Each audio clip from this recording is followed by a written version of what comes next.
सिंदेवाहीत घरात घुसलं अस्वल, गावामध्ये भीतीचं वातावरण। डोंगरगाव सुंदर जुमनाके येथे आज पहाटे 5:30 वाजता एका घरामध्ये अस्वल शिरल्याने गावामध्ये खळबळ उडाली। सकाळी अंगणामध्ये शेकोटीजवळ बसलेल्या रवींद्र कामाडीला अस्वल येताना दिसलं।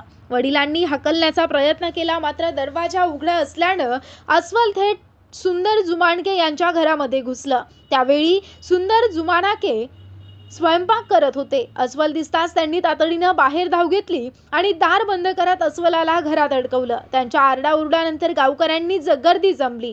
घटनेची माहिती मिळताच वनपरिक्षेत्र अधिकारी अंजली बोरावार सायंकार यांच्या मार्गदर्शनाखाली वन विभागाचे पथक आणि सिंदेवाही पोलीस घटनास्थळी दाखल झाले।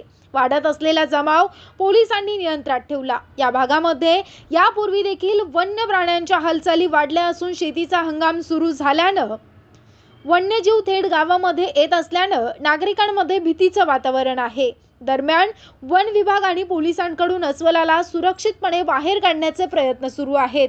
सिंदेवाही तालुक्यामध्ये डोंगरगाव येथे आज सुंदरजी जुमनाके यांच्या घरी सकाळी 4 वाजता अस्वल घरामध्ये शिरली आणि त्यानंतर काही वेळातच त्या सुंदरजी जुमनाके यांनी घराचे दार बंद करून त्या अस्वलीला आतमध्ये दार बंद करून ठेवले आणि काही वेळातच फॉरेस्ट डिपार्टमेंटला कळविण्यात आले, पोलीस डिपार्टमेंटला कळविण्यात आले व पोलीस डिपार्टमेंट फॉरेस्ट डिपार्टमेंट इथे येऊन तिला पकडण्याचा रेस्क्यू सुरू केलेला आहे आणि काही वेळामध्येच तिला पिंजऱ्यामध्ये जेरबंद करून बाहेर नेण्याची प्रक्रिया सुरू होणार आहे।